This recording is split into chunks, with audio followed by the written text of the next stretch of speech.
मित्रांनो आमचं झालं आवरून निवडून आम्ही रेडी. शेवा आता इकडे काम चालू आहे. इथे वाळू वगैरे आणली आहे, आणायची बाकी अजून काही.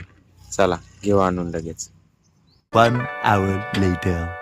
हे बा आम्ही वाळू आणली पण, सिमेंट पण आणलं, कालवलं, एवढं बांधलं पण.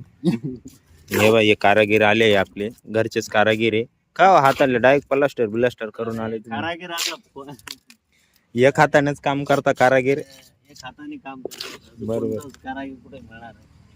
कारागिराला त्याची कला विचारायची नसते, त्याची कला बघायची असते फक्त. बघायची असते.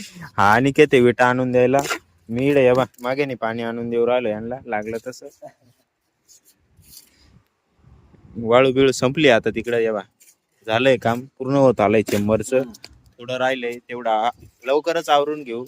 झालं का तुम्हाला दाखवतो. साधारणतः आपल्याला किती 1-1.5 तास लागला असेल का हो? बस 1 तासाच्या आत. एकदम फिनिशिंग वगैरे एकदम ओके येईल. रस्त्यावर आला तरी गाडी त्याच्यावरून जाईल पण तुटणार नाही. पडणार नाही. हा एवढी फुल गॅरंटी. फुल गॅरंटी. अशोक नाही तर रात्री झोपले मी. थंडी वाजली तरी वांधा नाही. वांधा नाही. 2 hours later. हे बा असं केलंय पॅक.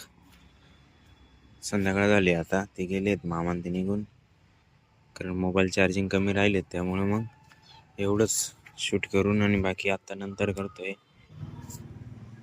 आणि त्यानंतर आपल्याला मारायचं आहे गवताला पाणी. मी घेतो याला पाणी मारून. आता दररोजचं काम आहे आपलं, दररोज म्हणजे दर 2 दिवसातून. मित्रांनो आजसाठी एवढंच. जर तुम्हाला हा व्हिडिओ आवडला असेल तर व्हिडिओला लाईक करा, कमेंट करा. आपल्या चॅनल जर नवीन असाल तर चॅनलला सबस्क्राईब करा आणि तुमच्या मित्रांसोबत शेअर करायला मात्र विसरू नका. आजसाठी एवढंच भेटलं आहे आपल्याला. जर अजून तुम्हाला अशा प्रकारचे व्हिडिओ आवडत असतील किंवा अजून काही कंटेंट हवा असेल तर मला सांगा. बाकी भेटूया उद्याच्या नवीन व्हिडिओमध्ये. एकच वादा, ये सारा दादा. धन्यवाद.